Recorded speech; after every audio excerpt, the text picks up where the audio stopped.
Alors voici une version encore plus simple et tout aussi gourmande des madeleines maison.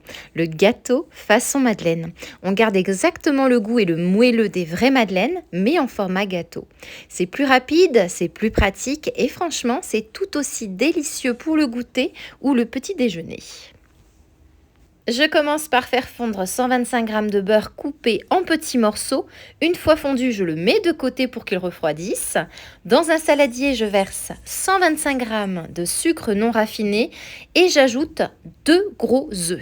Puis, je fouette bien jusqu'à ce que le mélange blanchisse et devienne légèrement mousseux. C'est cette étape qui va apporter une partie du moelleux. J'ajoute ensuite 125 g de farine,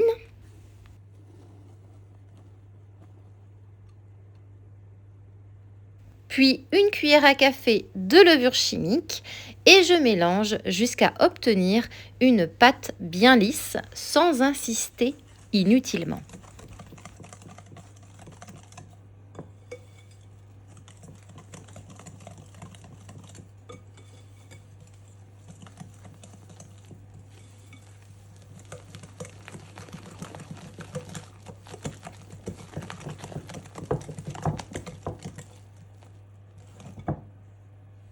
Pour le parfum, je mets 2 cuillères à soupe d'eau de fleur d'oranger à l'œil.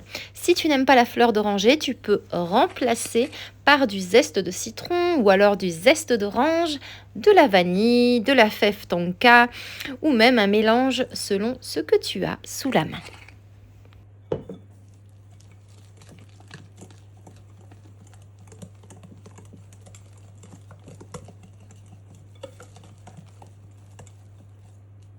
À ce stade, j'ajoute le beurre fondu refroidi et je fouette une dernière fois. Tu vas voir, la pâte devient très soyeuse, très brillante. C'est exactement ce qu'on veut pour un gâteau façon madeleine bien moelleux.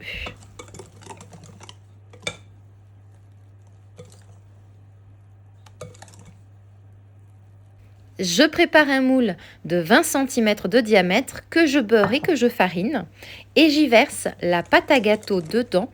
Et surtout, petit conseil, prends une maryse et racle bien les bords du saladier parce que, mine de rien, il reste toujours une belle quantité de pâte à gâteau et ce serait vraiment dommage de la laisser là.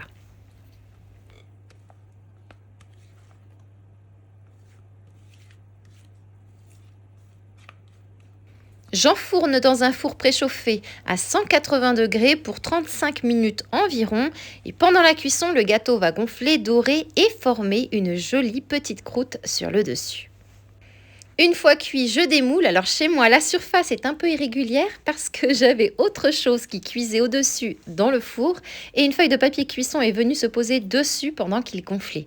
Mais honnêtement, ça ne change rien du tout au goût. Je coupe une part et là tu vois bien la mie. Elle est superbe, bien aérée, ultra moelleuse, exactement comme une madeleine.